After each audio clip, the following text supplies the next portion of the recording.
have spoken about several aspects of America's education, including standardized testing such as ACT and STAR, statewide curriculums, and demographics. However, I have yet to really discuss the importance of teachers in the equations to have a successful educational system. Finland is a country that I have spoken of before about topping the education charts. They're educationally superior to America, but why? Like I mentioned before, they don't have a standardized test, and their tests are teacher-created assessments.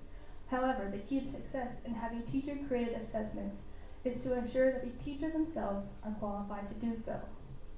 According to Center on International Education Benchmarking, Finland teacher education programs are very selective, only admitting about 10% of their applicants. They generally count in the top third of their class. They add, quote, applicants are assessed based on their upper secondary school record, their extracurricular activities, and their school on the matriculation exam.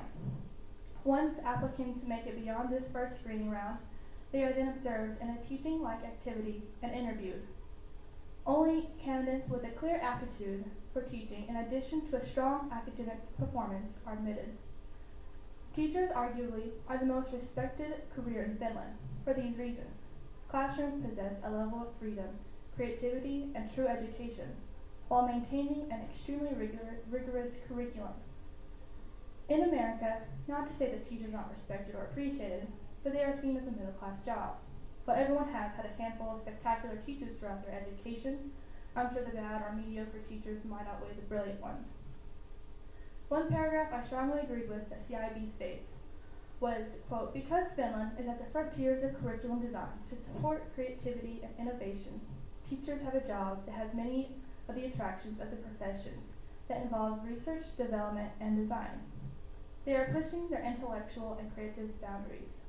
Because Finland is understandably satisfied with the job its teachers are doing, it is willing to trust them and to professional judgments to a degree that is rare among the nations of the world.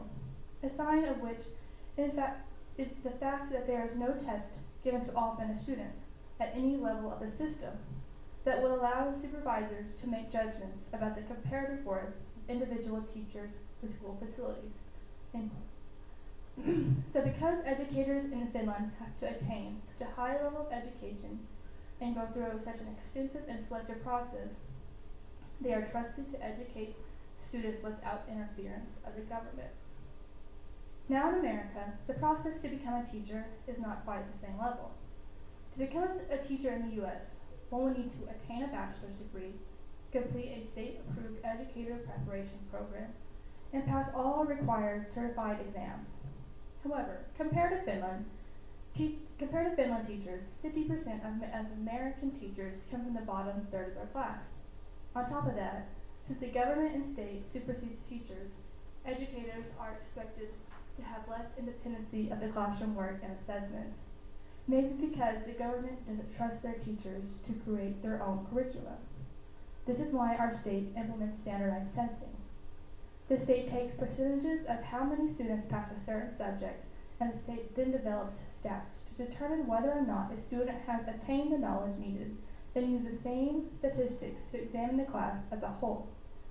These stats reflect the teacher, and if a certain percent of the class fails, the teacher could possibly lose her job. For a school district, the state takes every class's passing percentages and determines whether or not the school district is academically acceptable. If the school district is unacceptable for so many consecutive years, then they become in the danger zone. They become in the danger zone of the state shutting them down. This is all based off of multiple choice questions to reflect if the teacher is teaching efficiently.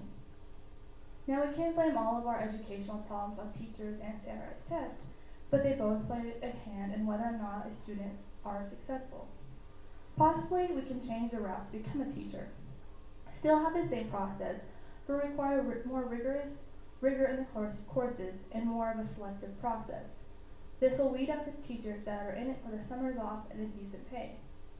To attract brilliant teachers, the pay will need to be significantly higher. This will ultimately change the meaning of what it means to be an educator in America. To make the teacher career attractive to prospective superior minds, there will have to be quite a bit of adjusting. However, we have to remember that teachers are the foundation to our students' education. Like a house, it does not matter how beautiful or strong the materials are that are added to a house. If the foundation is weak, the house will ultimately crumble. Same goes for a child's education. If a child has a weak education, then makes education beyond elementary and high school difficult to comprehend because there's not a foundation to build off of. If the route to become a teacher changes to more rigorous and challenging process, teachers in America would be viewed on the same level as physicians and lawyers.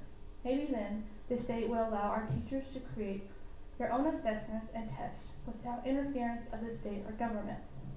It is then that standardized testing won't be needed because teachers would be held to such a high degree they would be trusted. The teacher would be able to determine whether or not the student should be retained or passed by examining their entire coursework, not by a single test. Now this process can't be done overnight, but gradual steps toward improving our educators and being more selective will lead us in the right direction to a true education.